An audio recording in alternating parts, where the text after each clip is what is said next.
Hello students and parents, study with cargo में आपका स्वागत है। आज का हमारा टॉपिक है संज्ञा।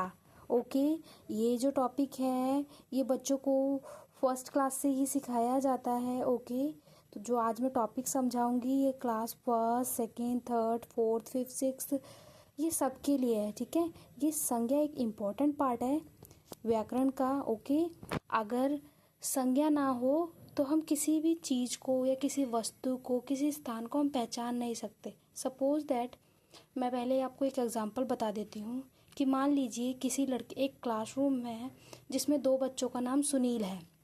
ओके, अब जो टीचर है उसने सुनील से कहा कि सुनील तुम रीडिंग करो। ओके, उसने उसको पढ़ने के लिए बोला, बट दोनों में से सुनील को नहीं पता कि किस सुनील की बात की गई है।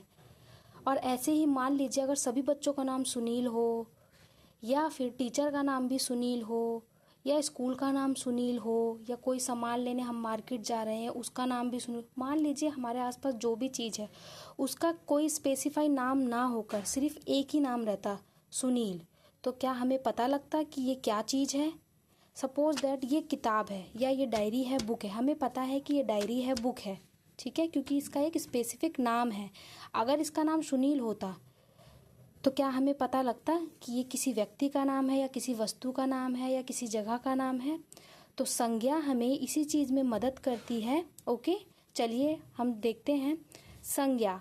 संज्ञा किसे कहते हैं? किसी व्यक्ति, प्राणी, वस्तु, स्थान या भाव के नाम को संज्ञा कहते हैं। संज्ञा किसे कहते हैं? जिसमें किसी व्यक्ति का नाम आता हो, किसी प्राणी का नाम आता हो, वस्तु का नाम आता हो, स्थान का नाम आता हो या भाव का नाम आता हो, उसे हम संज्ञा कहते हैं। सेकेंड है, संज्ञा के कितने भेद होते हैं? तो हमारे संज्ञा के 5 भेद होते हैं। व्यक्तिवाचक संज्ञा, जातिवाचक संज्ञा, द्रव्यवाचक संज्ञा, समूहवाचक संज्ञा और भाववाचक संज्ञा। आगे देखिए, अब मैं आपको ये जो संज्ञा है, संज्ञा के भेद के प्रॉपर समझाऊंगी कि जो भेद है इनका क्या कार्य होता है। देखिए, सबसे पहला है व्यक्तिवाचक, जो किसी व्यक्ति, स्थान या वस्तु के नाम का बोध कराती है। व्यक्तिवाचक संज्ञा में हम किसे कहते हैं? जो जिसमें किसी व्यक्ति का नाम आ रहा हो, किसी स्थान का या वस्तु का नाम आ रहा हो, जो बोध कराता हो कि सामने वाला कोई व्यक्ति है, वस्तु है या स्थान है। जैसे कि सीता, गंगा, दिल्ली। सीता क्या है? किसी व्यक्ति का नाम है। ठीक है, दिल्ली क्या है? किसी स्थान का नाम है।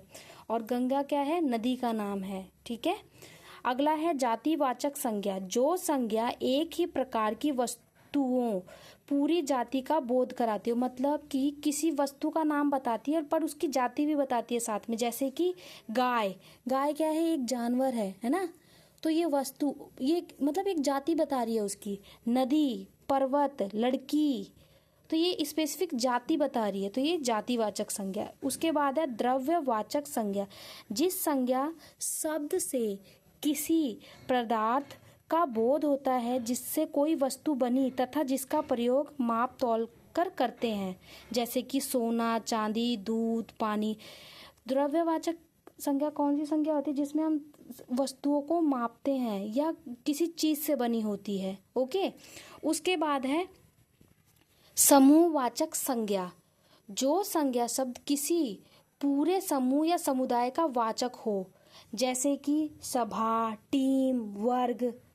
ठीक है, समूह की बात की गई है ना, मतलब समूह बन रहा है, उसको हम क्या बोलेंगे? तो उस चीज के बारे में बताता है समूहवाचक। उसके बाद आखिरी है हमारा भाववाचक, जो संज्ञा शब्द किसी भाव, गुण, दशा का बोध कराते हैं। जैसे कि दया, प्रेम, मिठास, मतलब एक भाव का बोध करा रहे हैं ना, हमारे अंदर की बातें बता रहे हैं, भाव बता रहे हैं कि हमें उससे प्रेम है या मिठास है एक दूसरे के प्रति, या दया कर रहे हैं, क्रोधित हो रहे हैं, तो वो चीज़। ठीक है, होप सो आपको वीडियो पसंद आई होगी। वीडियो को लाइक कीजिएगा, चैनल को सब्सक्राइब कीजिएगा और मेरी वीडियोज़ में बने रहिएगा।